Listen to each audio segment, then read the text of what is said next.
ஆடி மாதம் அருகம்புல் எதுக்கு தலைக்கு வச்சு குளிக்கிறோன்னா நமக்கு பிடிச்ச கருகன்னு நம்மள விட்டு போகணும். அச்சோ எனக்கு பிடிச்ச கருகன்னு எனக்கு கூடியே தான் இருக்குது. போனோன்னே கோச்சிட்டாங்க. சரி ஓகே எங்களுக்கு பிடிச்ச ஃபலோடா வாங்கி கொடுக்கலான்னு சொல்லிட்டு ஏன்னு சொல்லி சிரிக்க ஆரம்பிச்சிட்டாங்க. போய் என் மச்சான் அப்படியே சீமாறு மாதிரி அழிஞ்சு குச்சி விட்டு விடாமல் மரத்தையே வச்சுட்டு வந்துட்டான். சொல்கிறதுக்கு தேவையான பொருளாம் எடுத்து வச்சோடனே இந்த பாசிப்பருப்பு போட்டு டேஸ்ட்டாக இருக்குனாங்க. இங்கே சாம்பாரை வச்சுட்டு இருக்கிறேன்னு சொல்லிட்டு எங்கள் மாமனார்ட்ட கொடுத்தோன்னே ஒரு குச்சிலாம் எடுத்து வெட்ட ஆரம்பிச்சிட்டாங்க. நான் வந்து தண்ணியெலாம் எடுத்துகிட்டு அந்த பொருள்லாம் எடுத்து உள்ளே போட்டு நிற்கிறது தான் பெரிய வேலையாக இருந்துச்சு.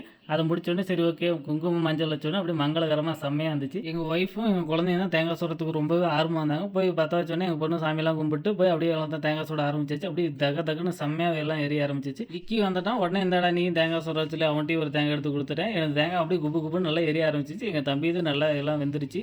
சரி ஓகேன்னு பார்த்தோன்னே என் மச்சான் அப்போ தான் காலேஜ் முடிச்சுட்டு அப்போ தான் கிளம்பி வந்தான். அவனுக்கு ஒரு தேங்காய் எடுத்து கொடுத்துட்டு இருந்தா மச்சான் நீ சொல்கிறானே எல்லாரும் தேங்காய் சுட்டு முடிச்சுட்டு போய் சாமி கும்பிடலாம் சொல்லி நானே எங்கள் பாப்பாலாம் போய் கும்பிட்டேன். எங்கள் பொண்ணு மட்டும் நல்லா கண்ணை மூடி கும்பிட்டு இருந்தால் நல்ல வேலை மழை பேரமாக இருந்துச்சு. அதுக்குள்ளே நாங்கள் தேங்காய் சுட்டு முடிச்சுட்டு வந்துட்டு பக்கத்து செம்ம டேஸ்ட் இருந்துச்சு. வீட்டில் கோழி அடித்து குழம்பு வச்சுருந்தாங்க. அப்படியே குழம்புல லைட்டு அப்படியே நல்லெண்ணெய் ஊற்றி விட்டு கொத்தமல்லி தலையை போட்டுவிட்டு அப்படியே மலை எடுத்து குடிக்கிறது வேறு லெவல் செம்ம டேஸ்ட் இருந்துச்சு. அதை முடிச்ச உடனே கோழிக்கறி குழம்பு அப்படியே களி ரெண்டும் வச்சுருந்தாங்க. சாப்பிட்றதுக்கு செம்மையாக இருந்துச்சு. உங்களுக்கு பிடிக்குன்னா லைக் பண்ணிடுங்க.